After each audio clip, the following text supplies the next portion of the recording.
Welcome to the Principled Podcast, brought to you by LRN. The Principled Podcast brings together the collective wisdom on ethics, business and compliance, transformative stories of leadership, and inspiring workplace culture.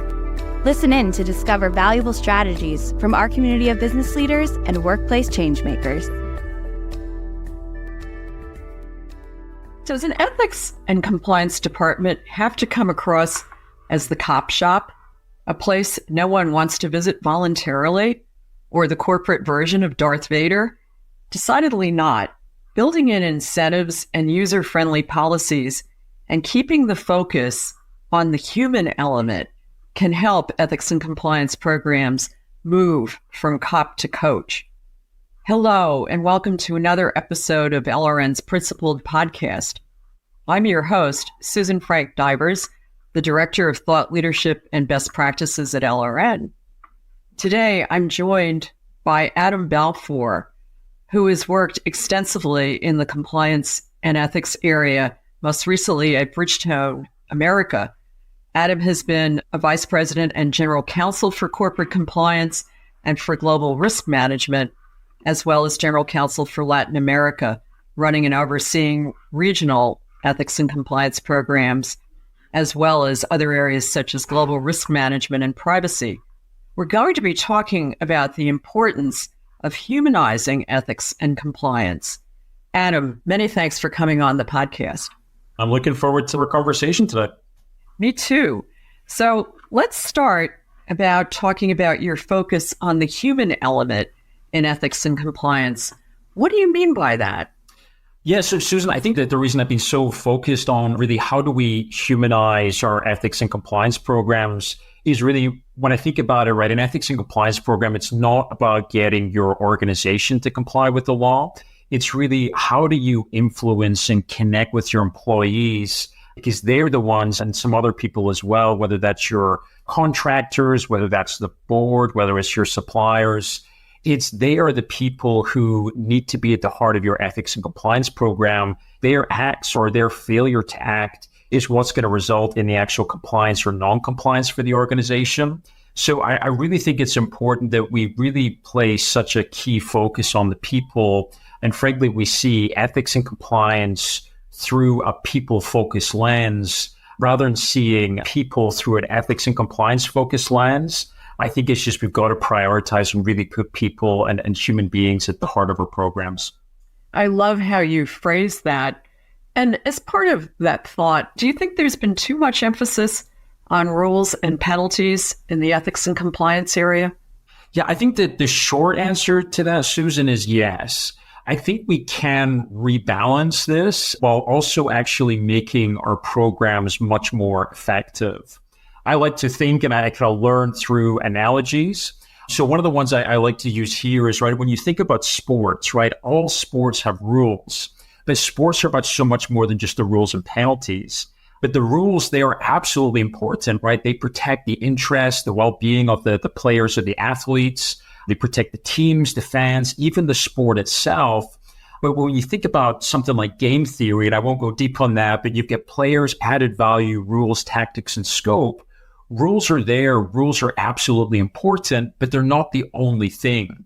And so I think with sports, right, we see that the rules are absolutely important, but that's not the kind of the be all and end all purpose.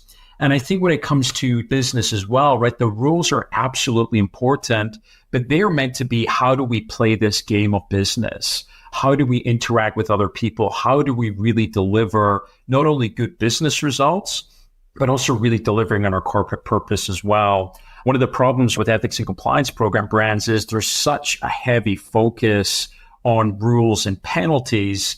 And I think if you were to apply that to sports, right, it'd be like if you watch the FIFA World Cup final or the Super Bowl or whatever, and the focus is only on the rules, it's going to be pretty boring, right? You want to see the people, you want to really focus on that. So I think when we really place a focus on rules, but think about the different elements involved here, I think we can actually make our programs much more engaging and just much more effective in practice as well.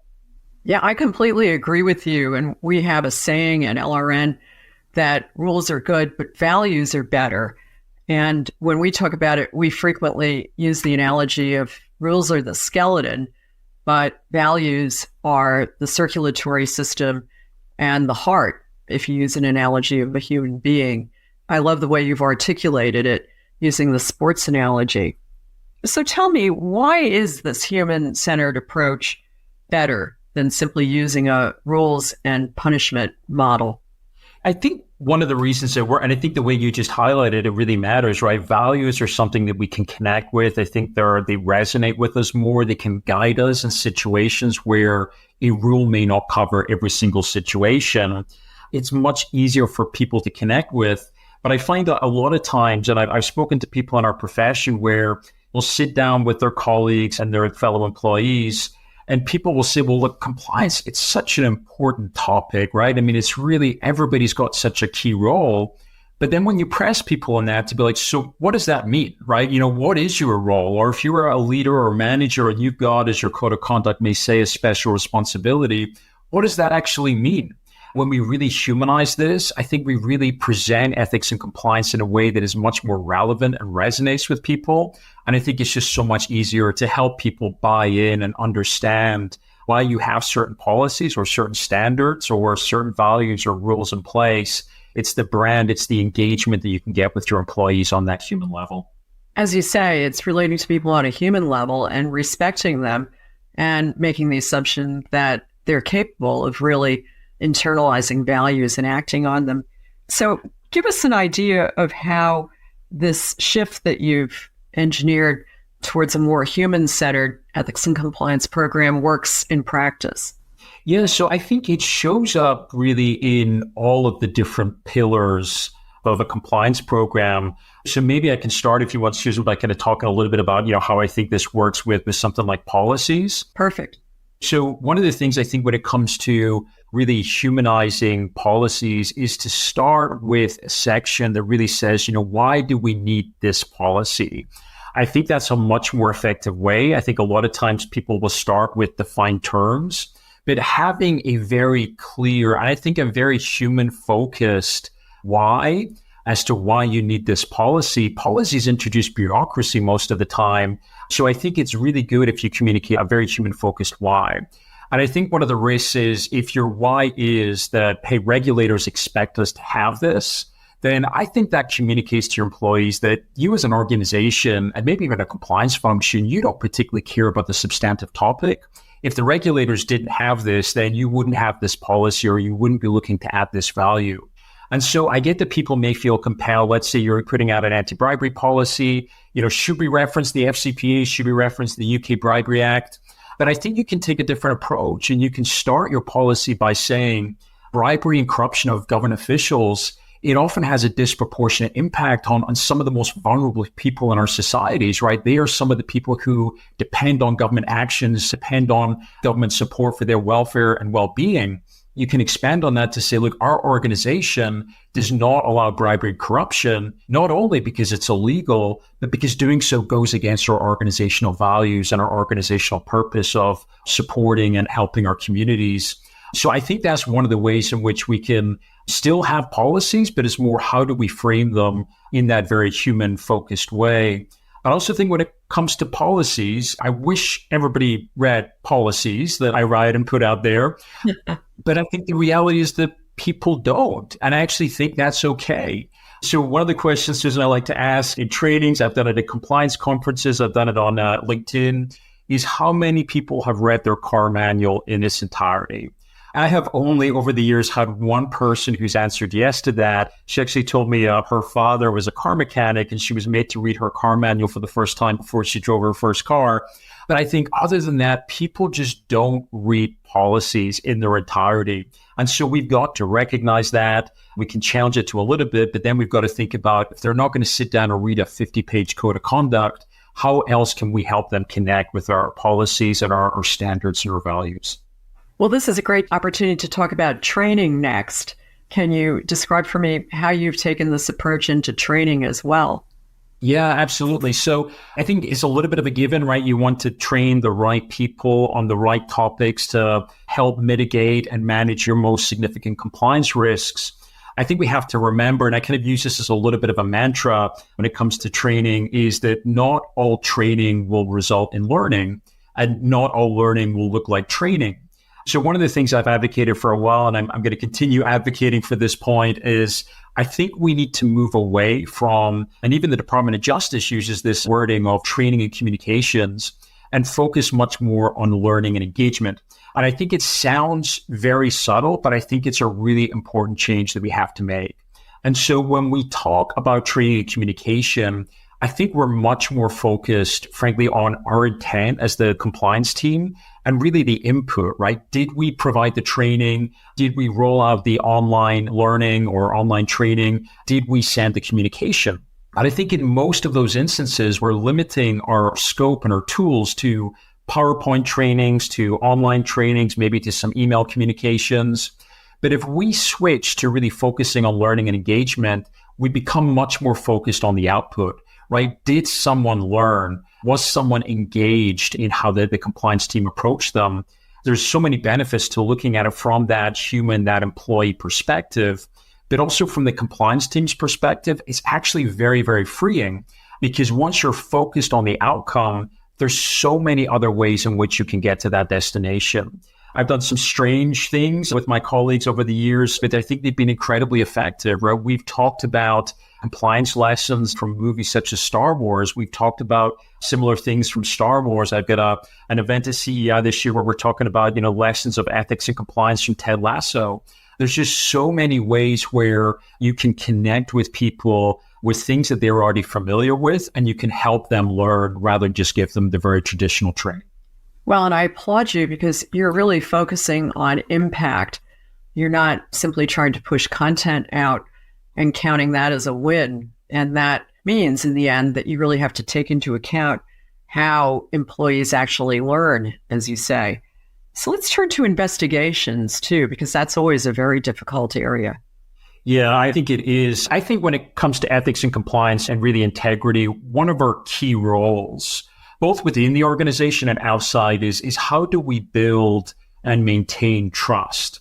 And so I think at times when people approach internal investigations as this is really a way for us to protect and maybe mitigate legal or reputational harm for the company, then I think that's just too narrow-minded, right? It's just not looking at really the whole benefit that internal investigations can provide.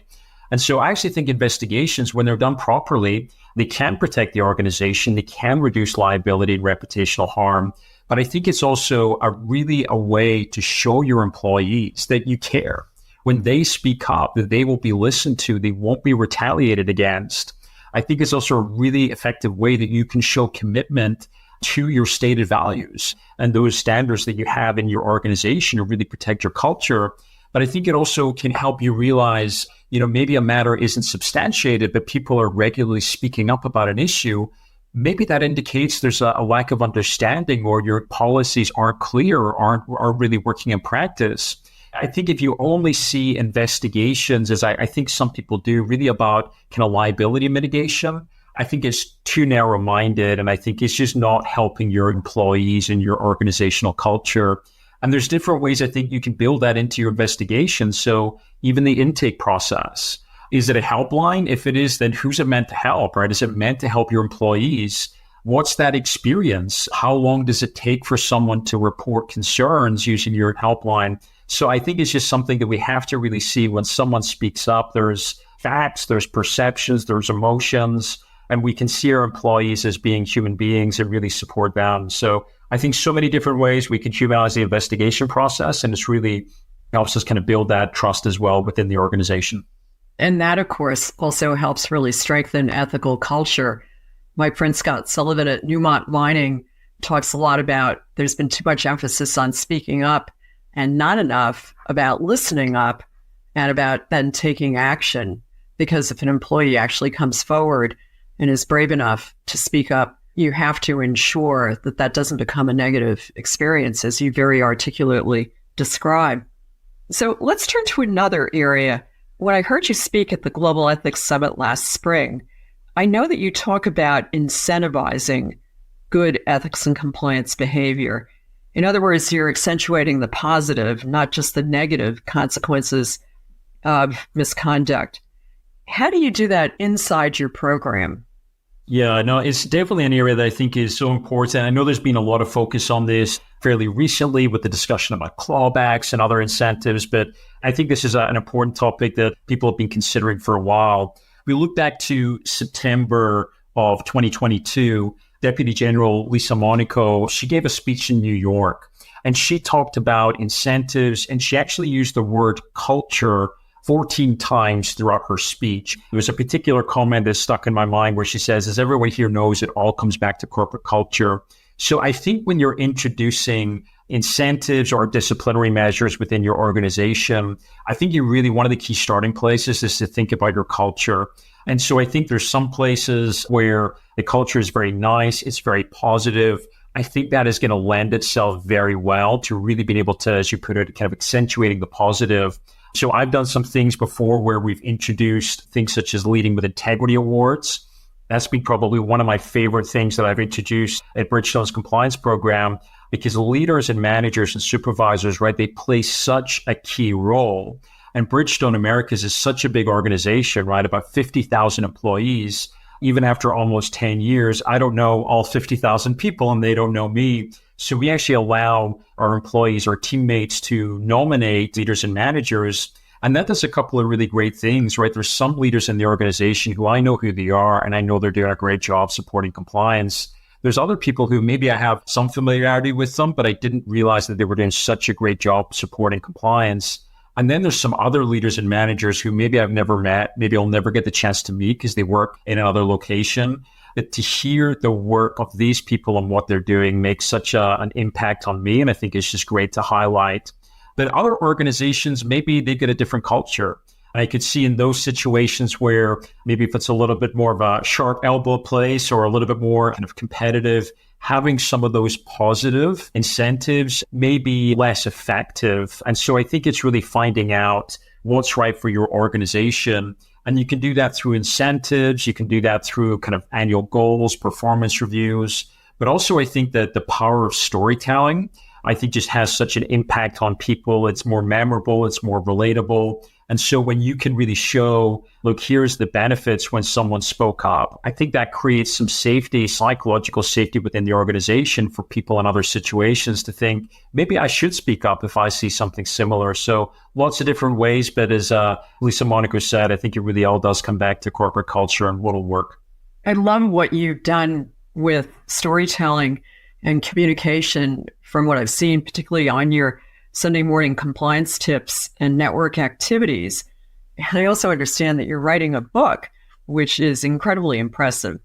So let's zero in on how E&C communications can be impactful and something that employees actually read, unlike policies, and use. How do you do that?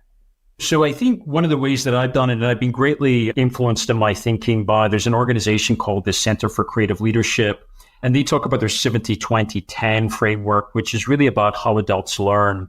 70% is through experiential learning, right? We're doing our jobs, we're living our lives, we learn so much in doing that. 20% of it comes more from what I can call coaching or mentoring or just the developmental relationships.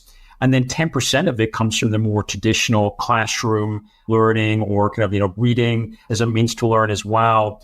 So one of the things I've really been focused on is, that 10% is important, but if we only focus on that 10%, we're leaving 90% off the table. And so how do we really lean in as much as possible to that kind of 100% and use that as an opportunity? So I think some of the ways we can do that with communications is really leveraging the voices of leaders and managers and supervisors. So something as simple as a client's tip of the month and asking leaders and managers, can you invest? And the answer to that is yes. Can you invest, 1 to 2 minutes a month talking to your team about this subject that relates to our values, or relates to our code of conduct, and putting it in terms that are going to be relevant and resonate with your part of the organization? That to me is incredibly effective. There was a quote from a film director a number of years ago, and it was to the effect of, who is telling whose story to whom and why? It's something that's really stuck with me because the communication itself is important. But when you see the people involved in the communication, who's sending the message, who are they sending it to, and whose story are they telling? I think you really see the power of leaders and managers and why it's important that compliance, we use our voices often, but even more important that we get the voices of leaders and managers as well fully engaged. So that's just one of the ways in which I've tried to really kind of build some of my thinking into communication strategies. Well, and I love how you've taken one very simple thing, which is here's a tip, and the ask is small. It's, can you talk about this for a couple of minutes in meetings? And that makes it feasible for people. And it's also respectful that they have other things to do as well. But I'm sure you have good uptake on that as a result. Tell us a little bit about your book and give us a bit of a preview there. Yes, I'll get a book coming out fairly soon, Susan. Hopefully it'll be released probably maybe September time is kind of the time frame, or maybe early October. And so the book is going to be called Ethics and Compliance for Humans. Our conversation today, it summarizes a number of the points and the approach that I really take in the book, and really how do you build and develop and sustain programs that not only meet the expectations of regulators, but I think really help see that the humans that our ethics and compliance programs are designed for, that are meant to help and support, and really, who are the people that we can protect through our programs as well. So I think, often we look at, when it comes to ethics and compliance, we may look at the wrongdoing, the headlines capture, big CEO did some type of wrongdoing, but who is harmed by that wrongdoing, right? They are the who story that we need to tell. So more to come on the book. I'm very, very excited about it. And I hope it'll be useful for ethics and compliance practitioners once it's published and released. Well, when it's published, I hope you'll come back and talk to us a bit more about it.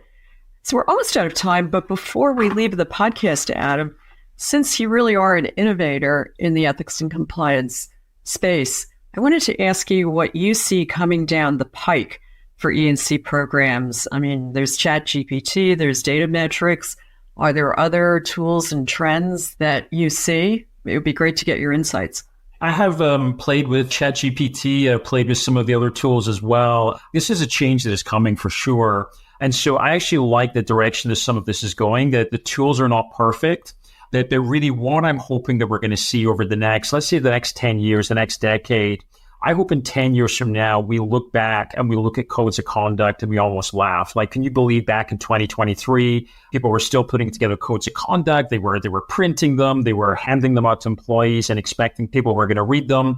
And how do we really have technology support our employees and really help and guide them along the way? I think we're already starting to see some of that technology. But to me, it's a little bit like, when I drive my car, right? I get my lane departure warnings, I get my GPS and other things to help guide me. I'm not sitting down with a physical map trying to map out where I'm going. It's how does technology really get embedded into our processes? Because that's how human beings are today, right? We're so connected to our devices. So really leaning into that technology that can help people, and I think also help reduce the risk of isolated decision-making. I'd say the other point that I'm really hoping for the future, I truly believe that as ethics and compliance practitioners, we do add long-term value to our organizations and just to broader society as well. But I do think we've got to start thinking a little bit more about, well, what does the world look like in 5 years, in 10 years' time? I think we've got to really look at that and start to think a little bit more about how things are going to change. Because I imagine what we've seen in the last 5 or so years, who would have thought we would have gone through that? What's the next 5 to 10 years going to look like? I think we have to start thinking about that from an ethics and compliance standpoint, almost start to embrace more kind of futurist type thinking into how we approach ethics and compliance and support our future employees. Well, that's a very good note to end on. I hope you'll be part of that dialogue going forward. It turns out we're running out of time. Adam, it has been a pleasure having you on the podcast, and I hope you'll come back and speak with us when your book comes out and on any other topic that comes up in the meanwhile. I hope to be back as well, Susan. So thank you so much for letting me join and having our conversation today. My name is Susan Frank-Divers, and I want to thank you all for tuning in to the Principled Podcast by LRN. We hope you enjoyed this episode. The Principled Podcast is brought to you by LRN. At LRN, our mission is to inspire principled performance in global organizations by helping them foster winning, ethical cultures rooted in sustainable values. Please visit us at LRN.com to learn more. And if you enjoyed this episode, subscribe to our podcast on Apple Podcasts, Stitcher, Google Podcasts, or wherever you listen. And don't forget to leave us a review.